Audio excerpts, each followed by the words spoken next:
Você já parou para observar a quantidade aterradora de informações, imagens e vivências que atravessam você todos os dias? Nós vivemos na era da indigestão crônica. Consumimos o mundo com uma fome desesperada. Lemos livros, assistimos a milhares de vídeos, viajamos, acumulamos debates, colecionamos experiências emocionais e, no entanto, ao fim do dia, uma sensação estranha de vazio e leveza insuportável costuma nos assombrar. Por que estamos tão cheios de tudo e, ao mesmo tempo, tão vazios de nós mesmos? A resposta é dura, mas necessária. Nós confundimos o ato de consumir a vida com o ato de nos formarmos através dela. Acreditamos que a experiência, por si só, nos transforma. Mas a verdade é que a mera passagem dos eventos pela superfície da nossa consciência não nos torna maiores, apenas nos desgasta. Pense em uma peneira mergulhada no leito de um rio agitado. A água passa por ela a todo instante, carregada de terra, folhas, pedras preciosas e areia. A peneira toca tudo, experimenta tudo, é atravessada por tudo, mas quando a tiramos da água, ela continua exatamente a mesma, vazia, com a mesma forma de sempre. A esmagadora maioria de nós vive como essa peneira. O rio da realidade nos atravessa, mas nada fica, nada se enraiza. O que vamos explorar aqui hoje não é um mero conselho motivacional ou uma daquelas fórmulas prontas que prometem mudar sua vida em 3 passos. O que vamos desdobrar é uma anatomia profunda, uma engenharia íntima do amadurecimento humano. É a lei de crescimento estrutural da sua própria consciência. O mecanismo silencioso através do qual o ser humano deixa de ser um rascunho espalhado ao vento e passa a ser uma obra com peso, com gravidade e com destino. Essa mecânica sagrada, essa alquimia da alma, opera através de uma sequência exata, impiedosa e belíssima. Saber, poder, querer, ousar e calar. Esqueça tudo o que lhe ensinaram na escola sobre o que significa saber. Saber não é ter um disco rígido mental abarrotado de dados. Não é decorar capitais, não é recitar citações de filósofos mortos, nem reter imagens dispersas ou conservar o eco de algo que já passou. O saber verdadeiro não é um enfeite que você pendura na sala de estar da sua mente para impressionar as visitas. O saber só começa de fato quando a experiência deixa de ser algo que acontece fora de você e passa a ser a própria substância da qual você é feito. Imagine o fundo do oceano. Na superfície, há tempestades, ondas caóticas, ventos furiosos e a espuma efêmera dos dias. Isso é a nossa vivência cotidiana, a passagem dos eventos. Mas lentamente, minúsculas partículas dessa superfície começam a afundar. Elas descem pela escuridão, milímetro por milímetro, até tocarem o leito oceânico. Ali, com o tempo, o peso do oceano comprime essas partículas. O que era poeira solta torna-se rocha sólida, torna-se o próprio fundo do mar. Isso é a sedimentação. E o saber é exatamente isso. A sedimentação da sua experiência. É permitir que aquilo que você viveu, sofreu, amou, chorou e tocou desça para as profundezas do seu ser e ganhe peso. Enquanto aquilo que você viveu continua sendo um acontecimento solto na sua memória, não há saber. Há apenas turismo existencial. A consciência vulgar, a nossa mente no estado mais cru e infantil, apenas consome experiências. Ela mastiga e cospe. Ela viaja o mundo inteiro, tira 1000 fotos, mas volta para casa com a mesma estrutura interna. Ela dispersa o que toca. Mas a consciência estruturante, a mente de quem está despertando, faz o contrário. Ela incorpora.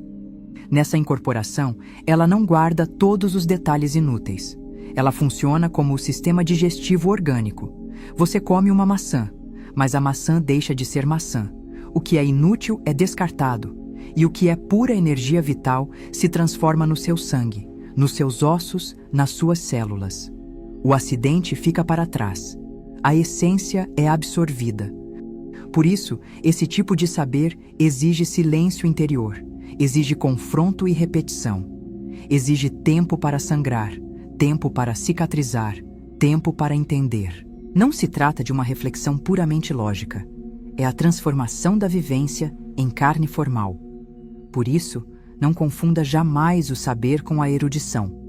O erudito é como um homem que carrega uma mochila gigantesca cheia de livros sobre como nadar, mas que se afoga no primeiro rio que tenta atravessar. A erudição multiplica referências, organiza nomes e discursos, mas continua justaposta, colada do lado de fora do sujeito. O saber autêntico não é algo que você carrega como bagagem, é algo que você se torna. Ele altera irremediavelmente a sua forma de olhar o mundo, a sua capacidade de suportar a dor, o seu critério para escolher. A prova de que alguém sabe de verdade não está na velocidade com que essa pessoa fala ou na quantidade de palavras difíceis que usa. A prova do saber está na densidade da presença. O saber é a primeira vitória do ser humano contra a dispersão da vida. É a matéria bruta do mundo lapidada em princípio interior. Quando a experiência sedimenta, quando o conhecimento se torna osso e músculo invisível da sua consciência, nasce algo inevitável. Nasce o segundo elo da nossa corrente, o poder. Mas precisamos desintoxicar essa palavra. No nosso vocabulário moderno, manchado pela política rasteira e pelos delírios de controle, a palavra poder quase sempre cheira a tirania, a força bruta, a imposição e a violência sobre o outro. Esqueça esse conceito menor. Poder, no nível estrutural da consciência, não é supremacia arbitrária. O poder é a possibilidade real de ação inscrita na sua própria estrutura. O poder nasce do saber como a flor nasce do caule. Quando o vivido se converte em saber, você para de ver o mundo como um amontoado de coisas separadas e caóticas. Você passa a enxergar as costuras da realidade.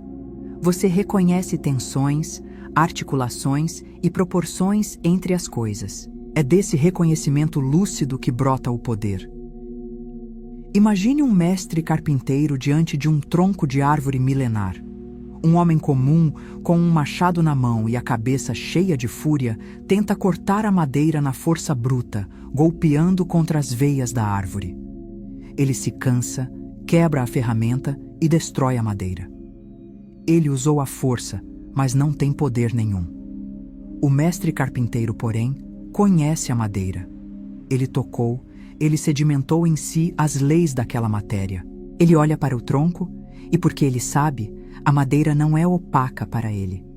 Ele vê as linhas, os nós, a direção das fibras. Com um único golpe de cinzel, suave, mas cirúrgico, no lugar exato, ele abre o tronco perfeitamente. Esse é o verdadeiro poder. É o horizonte operativo que se abre quando as coisas se tornam compreensíveis. Por isso, o saber e o poder não estão separados. São o inspirar e o expirar do mesmo pulmão. O saber fixa e interioriza. O poder articula e faz operar. O primeiro te dá substância, o segundo te revela capacidade. Poder, portanto, não é violentar a realidade para que ela se curve aos seus caprichos, mas sim uma leitura das possibilidades que já existem nela. É descobrir o possível superior que estava oculto, ação que brota da inteligência profunda da forma, e não da simples exaltação cega do impulso. Mas, preste muita atenção, é aqui que mora um perigo gigantesco. Todo poder é ambíguo. Quanto mais você cresce internamente, mais o seu campo de possibilidades se expande. Você percebe que pode fazer muito mais do que imaginava, e, exatamente por ser vasto, esse campo traz o risco mortal da dispersão. O poder abre um leque infinito de portas. Ele torna a sua ação viável, mas ele, sozinho, não decide por qual porta você deve passar. Ele não tem ética própria, não tem finalidade. O poder diz: você é capaz de fazer isto. Mas ele não responde à pergunta crucial: eu devo fazer isto? É por isso que o poder não pode ser o fim da linha. Ele precisa desesperadamente de um princípio diretor para salvá-lo da devassidão de tentar fazer tudo e, no fim, não construir nada. Saber que se tem lenha seca e ter o poder de riscar um fósforo de nada servem se você não souber o que quer iluminar ou o que quer aquecer.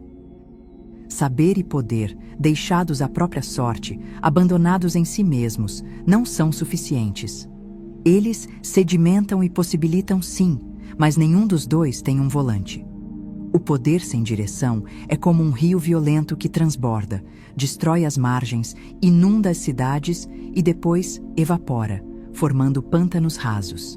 Toda potência humana que cresce, mas não encontra uma finalidade superior, tende, inevitavelmente, à degeneração e à podridão.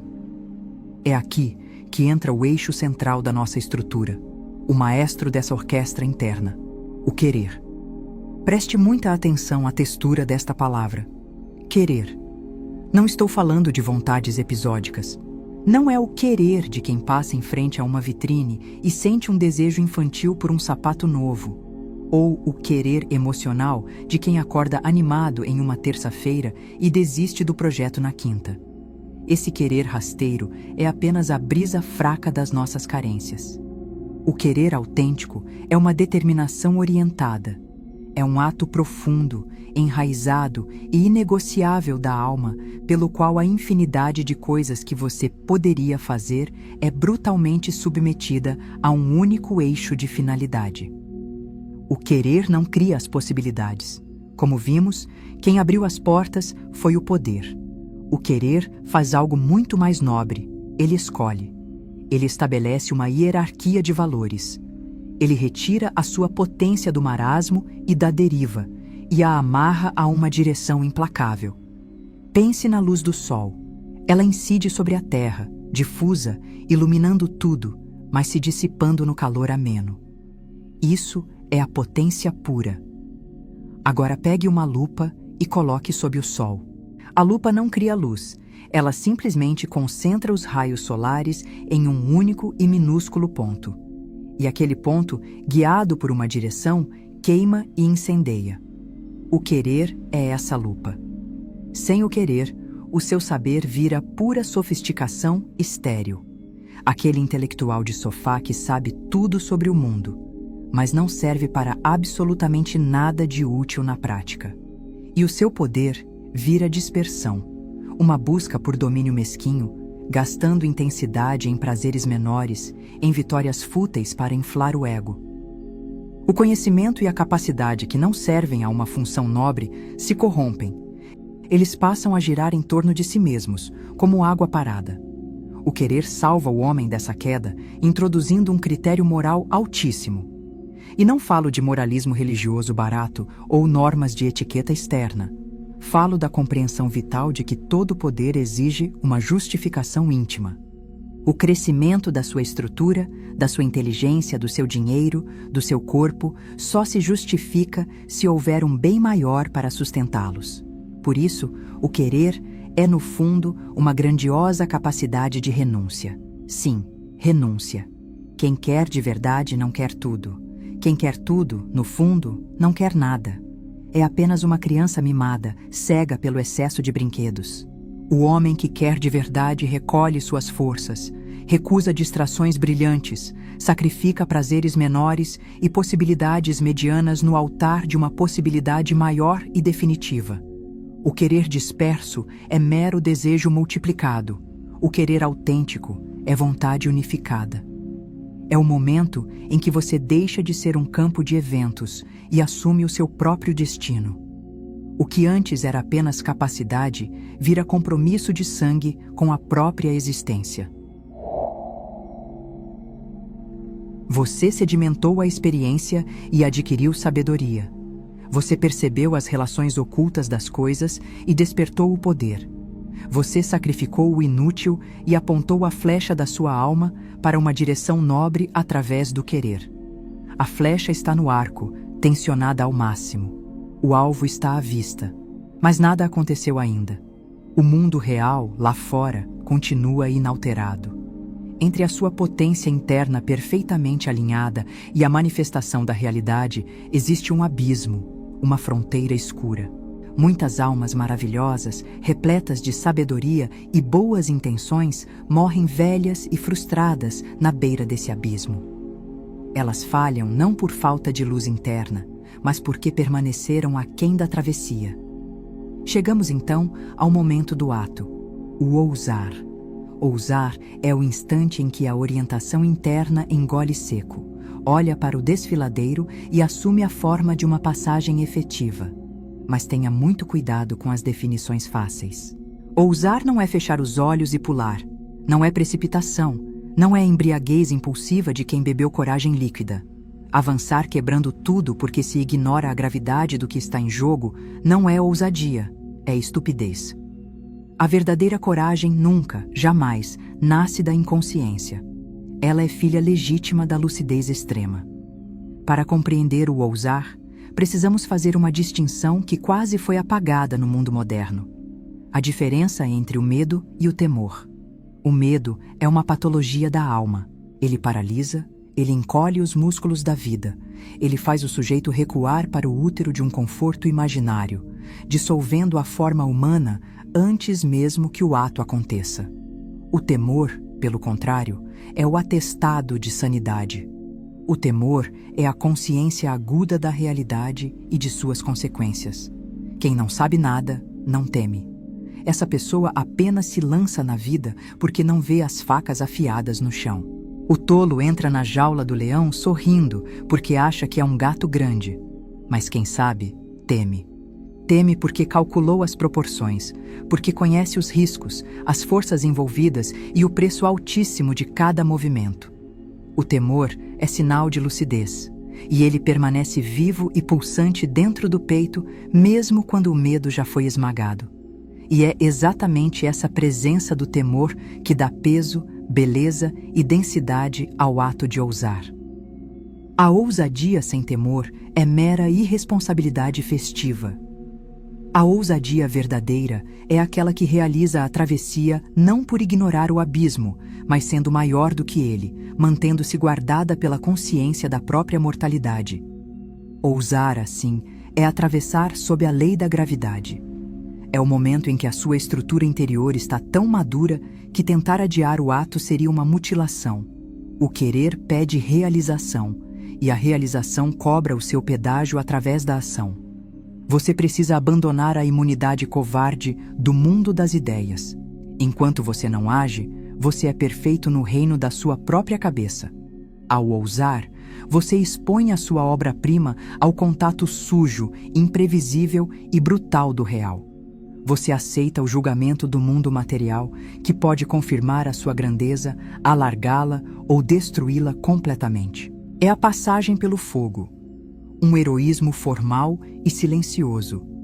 Não se trata de fazer uma cena dramática para aplausos, mas de sustentar o peso do ato, não podendo mais recuar sem trair tudo o que você sabe, tudo o que você pode e tudo o que você jurou querer. Nossa mente, viciada em cinema de Hollywood e desfechos espetaculares, quer acreditar que o ápice dessa jornada é a grande batalha. Queremos acreditar que, depois da travessia heróica do ousar, o ciclo termina em fogos de artifício e aplausos. Mas o crescimento real da estrutura humana opera numa frequência muito mais sutil e majestosa. A cadeia não culmina no ato espalhafatoso do lado de fora. Ela culmina na intimidade mais profunda, no momento em que a forma se fecha sobre si mesma para proteger o que conquistou. O quinto e último elemento desse ciclo vital não é a vitória declarada, é o calar. Calar. Definitivo, cortante, absoluto. Não confunda calar com a simples mudez, com o ato biológico de não emitir sons pela boca. Não é repressão psicológica de emoções, nem uma esterilidade contemplativa de quem foge do mundo. Calar, no nível da engenharia da alma, significa selar. Pense na alquimia. Pense no processo de fermentação de um vinho raro ou na metamorfose de uma lagarta. Para que os elementos mais basais se transformem em algo superior, não basta misturá-los. É preciso colocá-los dentro de um vaso, fechar a tampa com resina grossa e retirar o contato com o ar de fora. É preciso criar um selo hermético. Se você abre o forno antes do tempo, o pão desanda. Se você rasga o casulo no meio do processo, não encontra uma borboleta pronta, apenas um líquido pastoso e moribundo.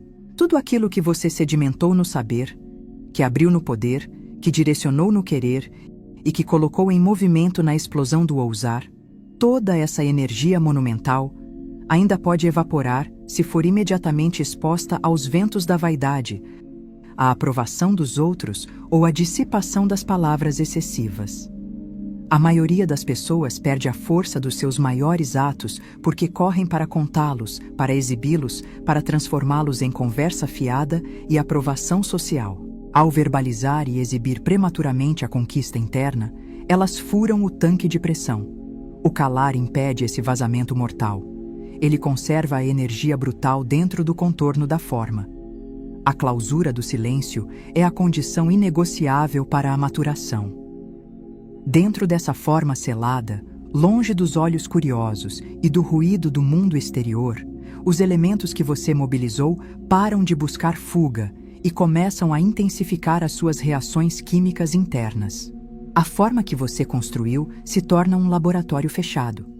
É ali, no escuro, que a sua nova versão está ganhando densidade. A sua força se atrai, se choca, se reorganiza, descarta as escórias e se combina num grau de pureza absoluta. Por isso, o calar possui uma nobreza superior inigualável. Ele não é uma pausa tristonha no fim da linha.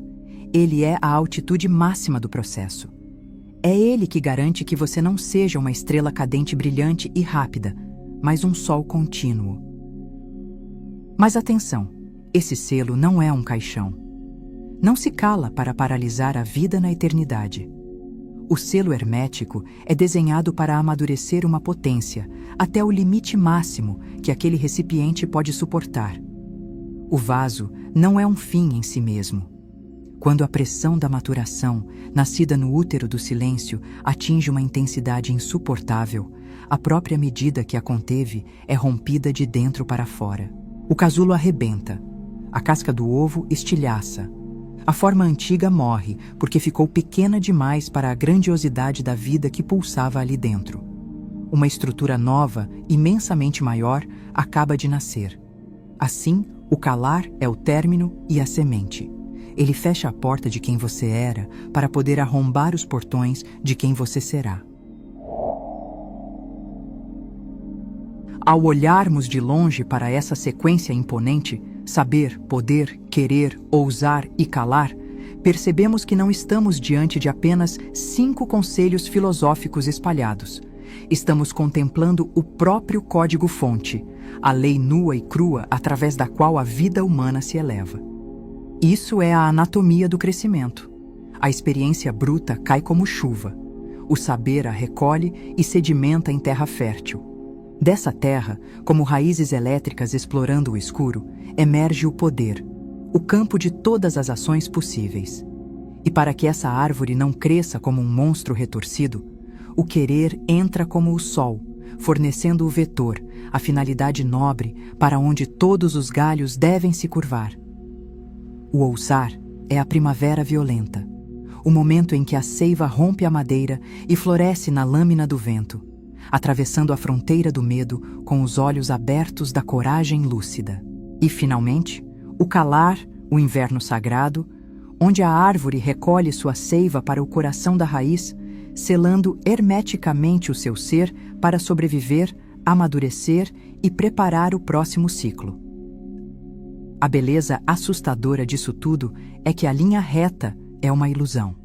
A cadeia operativa da consciência não é uma estrada que termina em um muro, mas uma espiral que ascende pelo infinito.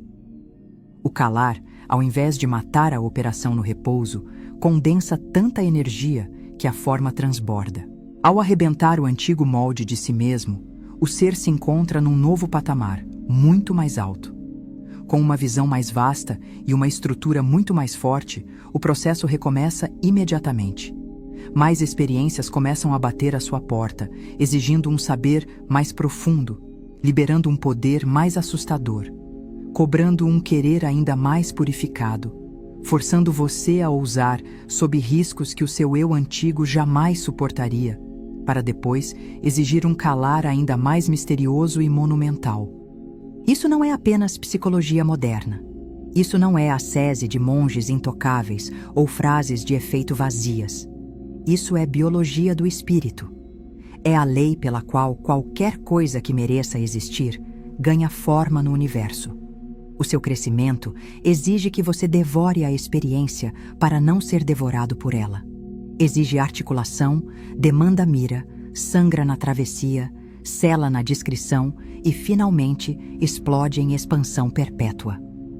O propósito de tudo isso, dessa arquitetura de dor e beleza, não é alimentar um ego vaidoso ou construir uma fachada intelectual de complexidade arrogante. Não.